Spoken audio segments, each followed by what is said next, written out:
really relaxing. Yeah, it's great. You can use them for ice packs. It's actually really soft. You can freeze them and use them for ice packs. That's really, so they freeze. Yeah. So If you can I use them were as a stress hiking ball. in the Himalayas, would my boobs freeze before me? Let's talk about how we met. Okay. How did we meet? We met through mutual friends. I feel like we're on a dating show. I know. We met through mutual friends, and probably when I first moved to Dallas. Yeah, when you first moved to Dallas, and I was doing girls brunches, which I thought was really important for getting people together. So I've lived in Dallas probably 12 years, and I had started to accumulate friends working through the industry, and then I switched and I went to school and got a pretty complicated degree, and so I just felt this absence of being with sisters and being with friends, and so I was like, let's do girl brunches. So I would think it was a girl brunch. Yeah, it was great. And then I just moved to Dallas, and I didn't have any girlfriends. I moved here for residency, for plastic surgery residency, and I met Britton, our mutual friend, in the Lifetime gym.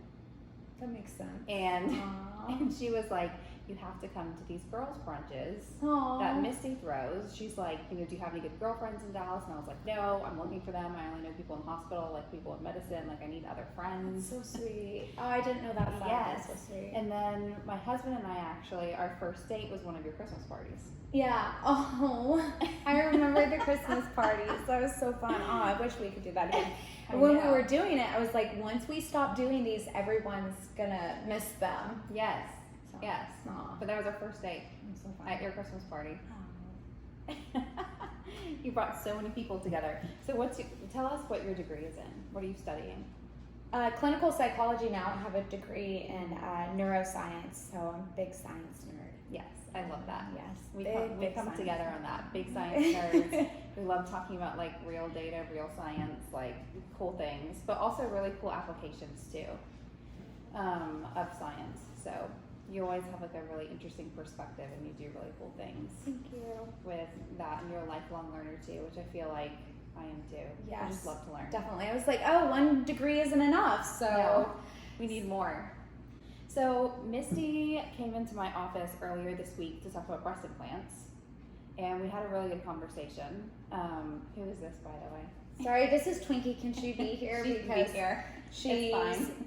She's acted before. She wants you to know. She has a great resume. She was in Lynn's Crafters once. Oh, perfect. Twinkie can join.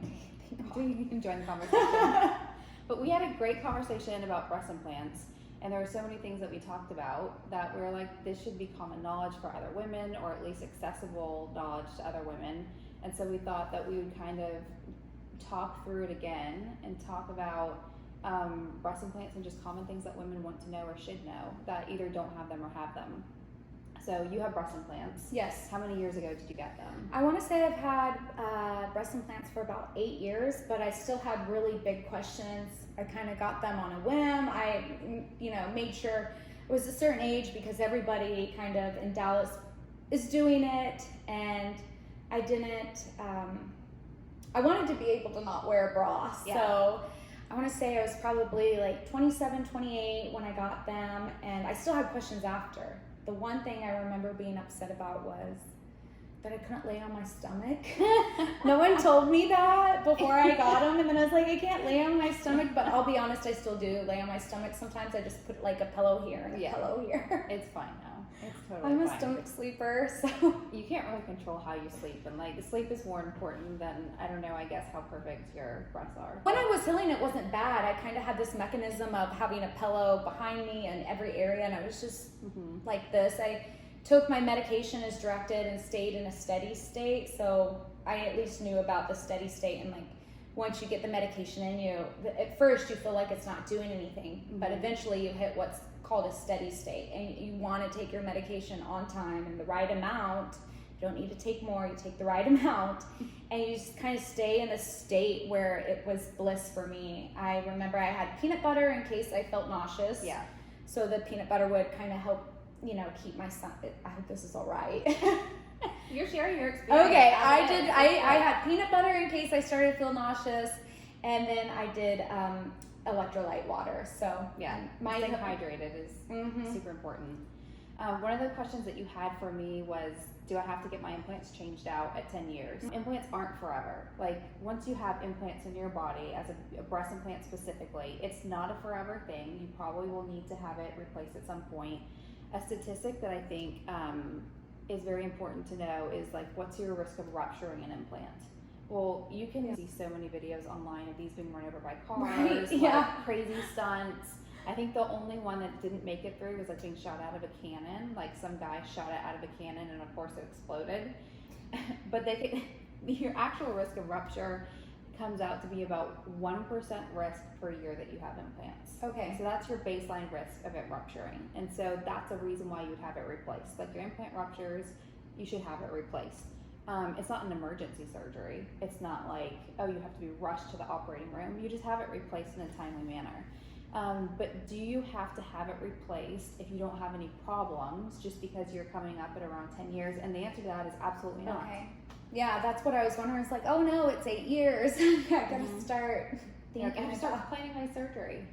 No, if you don't have any problems, you don't have to have surgery. You don't have to replace them. If you have a problem, switch them out. Or I also like to say that if you have another planned surgery, like let's say you had a couple kids, you're really wanting to get a tummy tuck, and you're going to go under for the tummy tuck, and you're like, well, I don't have any issues with my breasts, but like I'm going to be under anesthesia. Why don't I just change up my implants to give me another, like however long you want to go with another set of implants? And if it's been like a decade or 15 years since you had your implants, that's a great time to just kind of sneak that procedure in to where you're just kind of updating yourself by another however many years.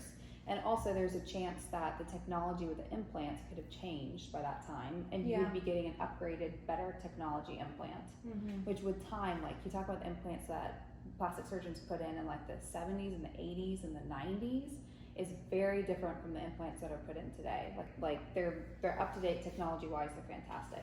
So I told you, I was like, you don't have to have surgery.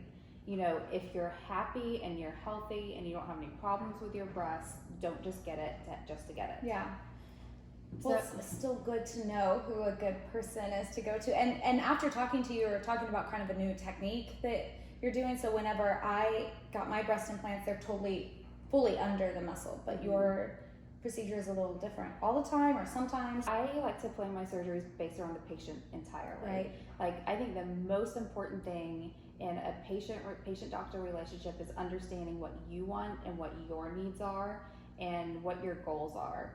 And so I will actually change my breast implant technique based on that. That's cool. And when I say technique, most of that has to do with like, where does this implant go in relation to your muscle? And do we release part of the muscle? Do we not? And we don't have to get into the details of it, but with you in particular, it looks like your implants are under the muscle, just from my exam, and your surgeon did them beautifully. Like, your implants look beautiful. Yeah. So I wanted to not have to wear a bra, and I think that was achieved. Yeah. So you got exactly what you wanted out of your breast surgery. Also, I found my surgeon because I had a good friend of mine, and I was like, you have amazing boobs. And she had been in a few magazines, and I mean, she just had amazing boobs. So I was like, this is evidence for me. So I asked her where she went, and that's people ask me a lot, and like, you know, find someone that can understand your body and understand, you know, like Lindsay's saying, is different techniques and listens to you, like wants to know like what you want to do, because what you wanted out of our conversation about breast implants is so different from what some people want. Right. Like, some people come in and they have completely different goals. Yep. Or they're on a completely different time frame. And so something that I think is really important to talk to a woman who is in the part of their life where they might be thinking about having a kid, thinking about planning when they do want a kid, whether Which it's I hadn't now, even thought future, about, past, whatever, is I always ask, like, let's talk about where surgeries fit into your life when it comes to family planning. Yeah. Whether you don't want to have children, want to have children, whether it's now or in the future. I think it's good to know that a pregnancy, even if you don't breastfeed, will potentially change your breasts just because of volume changes. And some women, you know, gain a lot of volume in their breasts during pregnancy. Some of them don't. It's not entirely predictable. Right. But you don't want to necessarily chase procedures and surgeries to create your ideal breast if you're going to have changes coming up with childbearing. Right. You just want to keep in mind your breast could change, and you might need another surgery in the future, and you also don't want to put yourself into a situation where you're having to have a ton of breast surgeries. Right.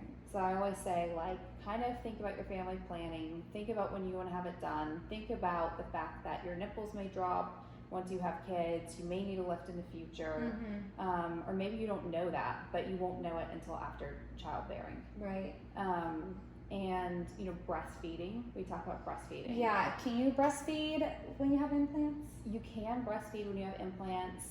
There's been a lot of research on this. Not every woman, even without implants, can breastfeed successfully. Right. So what we understand is that there's so many complex things that go into being able to breastfeed. And so when you bring implants into the picture, your risk stays about the same. Your risk for not being able to doesn't change after having implants. You still have about the same shot as the average woman. But you would still want to ask your doctor or your surgeon because of family planning. Yeah. Oh, exactly. Yeah, I think you should time your surgeries around your children in a meaningful way. And I'm happy that you brought that up, because when I was younger and I got breast implants, I wasn't thinking about it, and it's just something. It's another thing you don't really realize. Like, maybe you will be able to sleep on your stomach, maybe you won't. There's just, I always wonder what are the things that you don't realize when you're changing your appearance or the way that you feel, because now you have something attached to you that wasn't there before. It starts to change the way you think and see yourself. So you really want to make sure that you're with this decision. So when you said, you know, well, what are your plans with the family? Then I had to stop and go back and assess and think about that. And it's like, well, I am around that age, you know, and planning those things. So I would definitely have to get that also in order. And I think after children would be the perfect time. Yeah, I think so too. I think you have the best chance at getting kind of your ideal breast, like the shape back once you're done with those changes. And also women who have like a big weight loss plan too. Like if you're not at your goal weight, I think you've always been at your goal weight. you're a very blessed human being. But for a lot of women, like if they're not at their goal weight, then you should get to your goal weight and you should stay there before you have your breast surgery too. That's another thing. And that's very similar to pregnancy. You're going to go through changes, wait until you're stable, your breast changes are stable, and you kind of have your own final body result, and then you can have surgery on it to kind of optimize that. Did you ever regret your implants or ever go through a period where you questioned whether it was the right decision for you? I've never regretted them, but I have gone through periods of questioning if it was right for me anytime as I would age and get older, if there was any little thing wrong with me, because about at the same time the breast implant awareness came out, and I understand how science works. You want to hit a topic really hard so that people are educated on it and you get the most information out there. So that came out shortly after I got my implants, and of course I'm reading the literature as I would, as a scientist does, and it was really hard to tell, you know, if getting the implants out would affect me having headaches. Well, I had migraines when I was 18, 19, I found out I had them then, and it was related to my hormones. And I knew this because when I started taking birth control when I was younger, I got really bad migraines. So I stopped taking birth control, and I haven't taken it since I was younger. I didn't have to take it, luckily, to manage acne or anything like that. So it made sense that as I got older, now I'm getting migraines again. Hormone changes. And it didn't happen right after my breast implants, but the bi situation did. And so, you know, the brain is thinking and wondering and reaching and grasping for, like, is something wrong with me? Is this normal aging?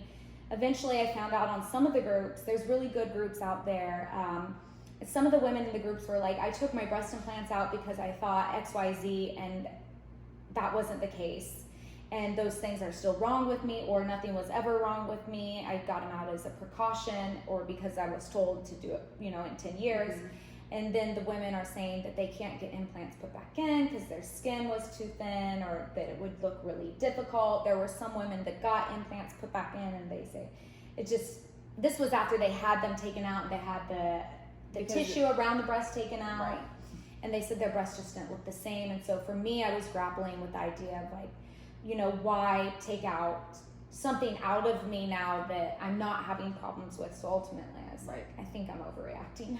Well, and I think your questions are, I think they're very understandable. It's understandable to question like what is in my body or what is in my life or my lifestyle that could affect my health. How can I regulate that? I think that's totally normal. And I love the fact that you always approach everything from a very scientific perspective. You're like, let me gather data. Yeah. Let me first gather. You're a big gatherer. Like you don't jump to conclusions. Yeah. You're like, let's look, like let's see, you know, what the data says. Yeah. Like let's see what the women who believe that they have breast implant illness have to say. Let's see what the people who don't really believe in this have to say, and then just kind of figure it out from there. So this is a topic that I find so interesting because the way that I want to practice medicine as a plastic surgeon and the way that I want to take care of my patients and my friends and my family members is with compassion. Like that's a really big deal to me. And it's a really big deal to like not shut anybody down because, you know, like as scientists and as doctors, like there's so much that we know and there's so much data we have, but we're also not God. We don't know everything. And what if, you know, there is a problem? What if a woman, her body does reject her implants and it doesn't like the implants? And what if you could make her feel better by taking them out? You know, there's no reason to shut that woman down. So something that I shared with you when we talked in my office, and I gave you a bunch of literature because I was like, I know you're a nerd and you love to read like the scientific articles, is that the medical communities have actually been studying the safety of breast implants since the 90s. And it's not just plastic surgeons, because that would be a conflict of interest to only have plastic surgeons studying whether or not their moneymaker is like, you know, safe or not.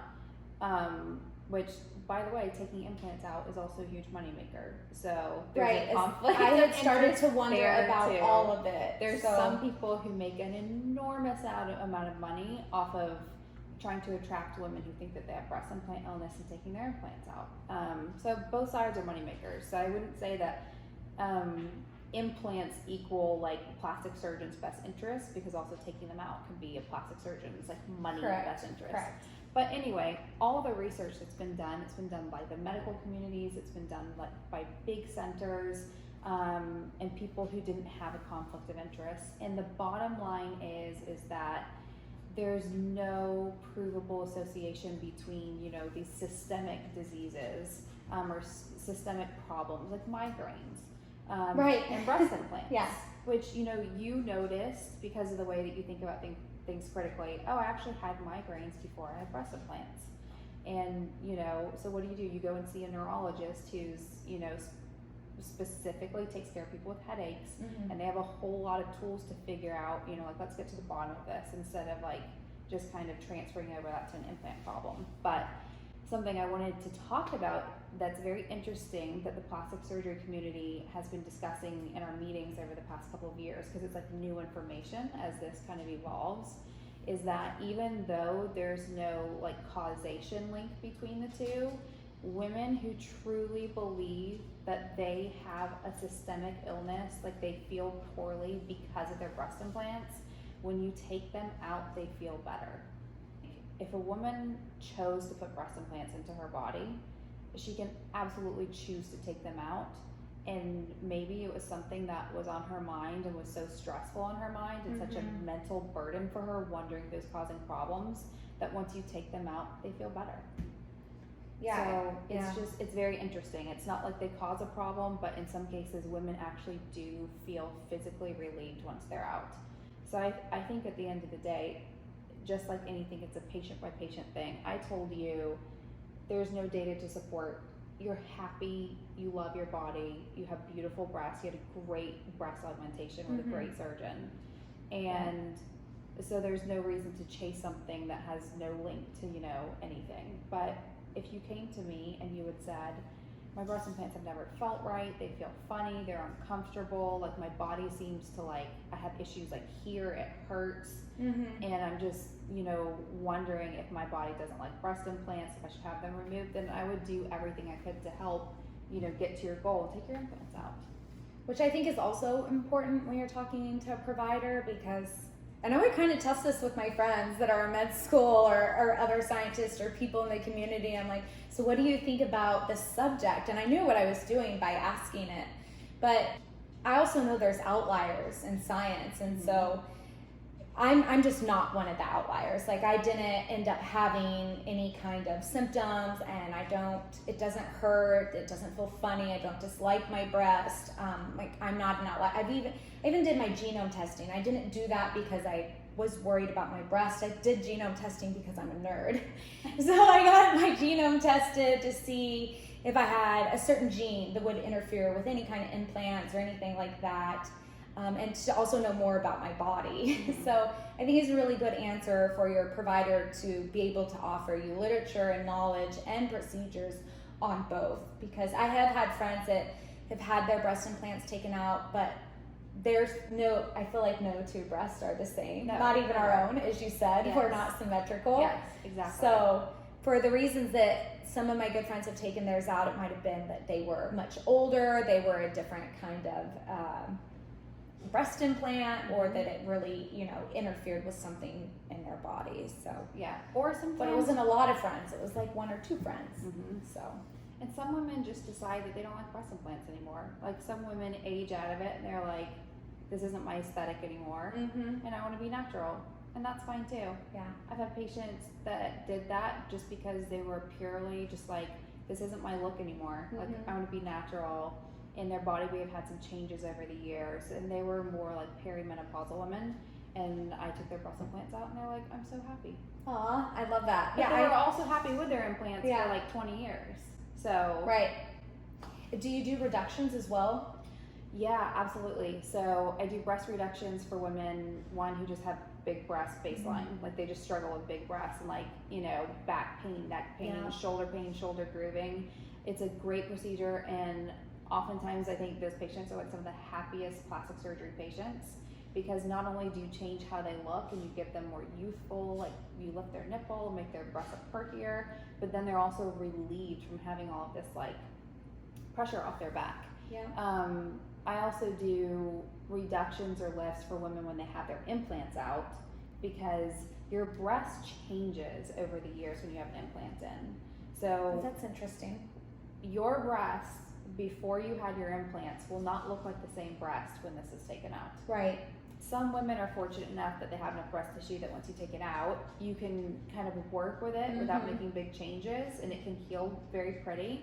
And other women, it's not going to have a nice contour unless you do a lift at the time. And when you do a lift, it's essentially that it's a reduction. Like, you have to take away tissue to do a lift, so you are making the breasts smaller from even before when you had your implants placed in.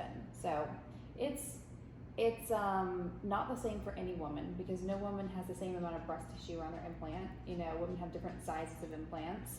Bigger implants are going to make bigger changes on the breast that you have. Right. And so that's why you just can't say across the board that this is what's going to happen when you take your implants out. Right, exactly.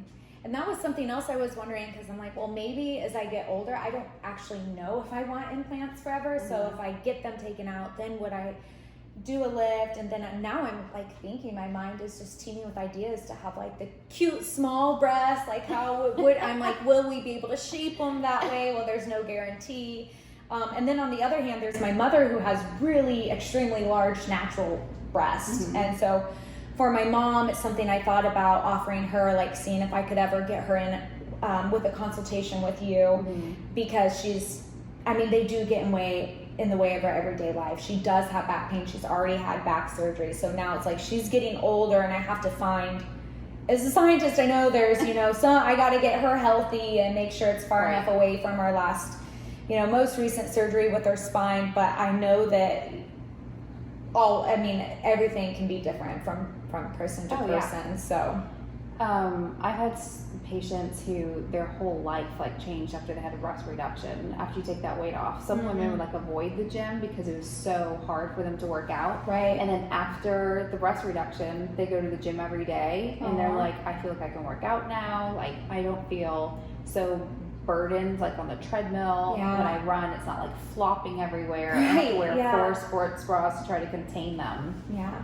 So those changes can be pretty cool when you see somebody's like entire life get better because you've taken that weight off of them. I remember in track in 6th grade when I started getting chi-chis. Well, I got chi-chis in like 4th grade, but in 6th... And you had breasts before you had breast implants. I did have breasts before I had breast implants.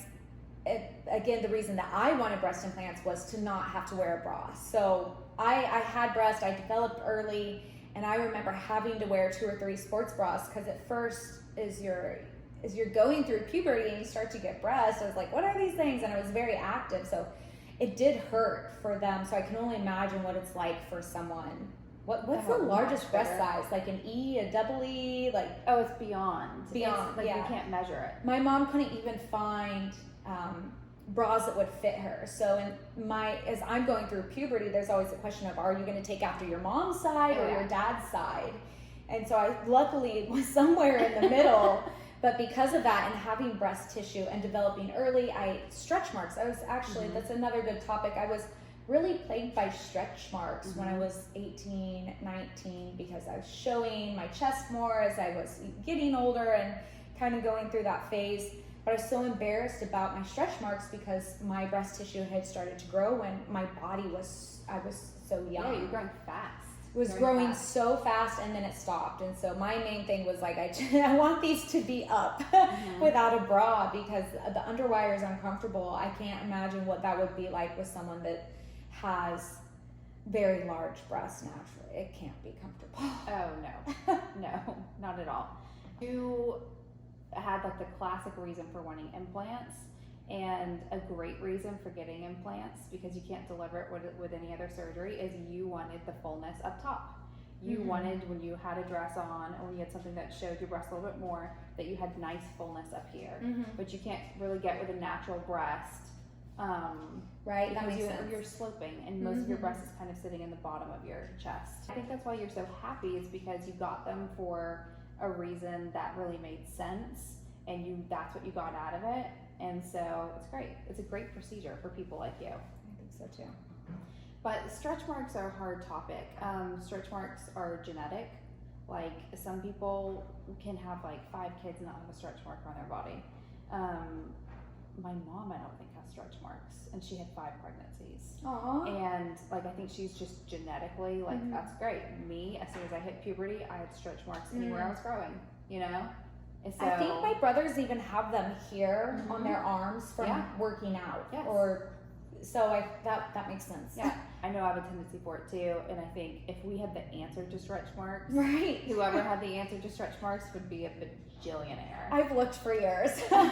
There's like, I think there's some maybe laser resurfacing you can do, but I've never done it. I just kind of got over it. Yeah, I think that's one of those things. It's like, you just embrace your body as a woman, and you're like, you know what? Like, this is what it is. This is life. Yeah. Like, we don't need to be ashamed of it. This is happening. Yes. There's nothing, but I remember being like 11 years old and starting to go through puberty, and that first like rapid growth when your like legs grow, and you're just like, you've never seen a stretch mark before, and it's humiliating. Yeah. It's absolutely humiliating. Yeah. Oh my gosh. But when you have breast implants, you can definitely get stretch marks from having breast implants, but you can get them from any sort of weight change in your breast. And breast implants can sometimes make them a little bit less noticeable because you Did have. that happen for me? It Yeah, I think probably it did happen, honestly, for me. And I think that my surgeon may have said that would kind of help fill that out, because again, that's what I was going. My stretch marks were kind of up here, and I was going for the fuller look up here. So yeah, it can definitely makes sense. Implants can definitely help if you pull your skin like a little bit tighter. that on makes something. sense. Yeah, Just kind of pop it out. that worked out nicely. So, does it cost to have a consultation with you? Yeah, it does. Okay. And it's just to help, kind of understand that somebody is really committed and devoted to this process in their life. Also, if you do end up having surgery, that consultation fee gets taken out. Right. It just goes towards your surgery. I think that's how mine was as well. But again, I did a lot of research, and there's a lot more research now than there even was for me 8 years ago. And maybe it was easy for me in Dallas to ask, but I kind of knew what I wanted. I searched around. I think pictures are a really good thing. Well, you're a very open person, which is really helpful, because people who aren't comfortable talking about these things, that's a good point. or like a little bit, it's just not part of who they are, that they're just not comfortable talking about personal things with other people, which is why I think it's great for somebody like you who is comfortable for us to have these conversations, so that maybe women who just want to watch this video like in the privacy of their own home, and they learn the answers to their questions without having to like put themselves on the line or like put themselves out there. I think it can be really helpful. But I always appreciated women who are like just very open and, just nothing to hide, just take ownership. They're like, I'll tell you what my deal is. Ask me. Yeah. Well, I'm happy to help. I believe in the power of sisterhood and women coming together, and that's one thing I love about how you approach your practice, is with that love and that compassion. That's so important. And one thing that one of my previous bosses had said to me, I was working in the hospital system, and she said, Misty is so compassionate, and she was kind of talking about me in comparison with something else, and she said compassion is not something that you can just teach. No. So it takes time and experiences, and I think one of the most important things from a provider is knowledge and it's compassion. Because like you said, there's so many different people out there, and like I said, there's definitely going to be outliers, and so of course, having experience in these situations with the outliers, I'm sure you have women from every walk of life. I'm trying to think if there's anything that I missed. You're a great example of somebody who's kind of gone through the spectrum of questions about breast implants before, during, after. Yeah. And, you came into my office, and I don't know if you knew whether or not you were going to come out thinking that you needed surgery for something, but instead I think I talked you out of all surgery. Yeah, you did kind of talk me out of it, but I know now, like, I feel so much, that we have our layers of friendship, like our friend level, but as a surgeon, I feel I'm confident in your skills. I'm actually excited about after having children and coming back to see you. I know that you're not going anywhere. I feel like, because I just don't think that I would go back to my surgeon now that I know you. Not that, he was great. I would still recommend him and everything, but I'm really excited about, you answered all my questions. I'm excited about the technology, and the technique that you would use with me, and depending upon if I even want another implant, it would be totally different than the first reason that I wanted it. Or if I don't want it, then looking at a lift and everything after kids. So, but just knowing your options and then figuring out what's the best fit for you as a person, and not just some cookie cutter. Yeah, this is what we can do. Yeah, you answered all of my questions, and it was so helpful, and so I'm definitely keeping that with me for the future. I think I've kind of just gathered all these questions over time, and so I'm like, maybe we'll see what questions I gather in the future. Thank you for taking this time with me. It means so much. Of course. Yeah. And thanks for introducing me to most of the women that I know in Dallas. Aww. And for throwing the party that my husband and I spent. Oh my gosh, I love that so much. That makes me so happy. I can't wait till we can all get together. Yes. Aww. Until next time.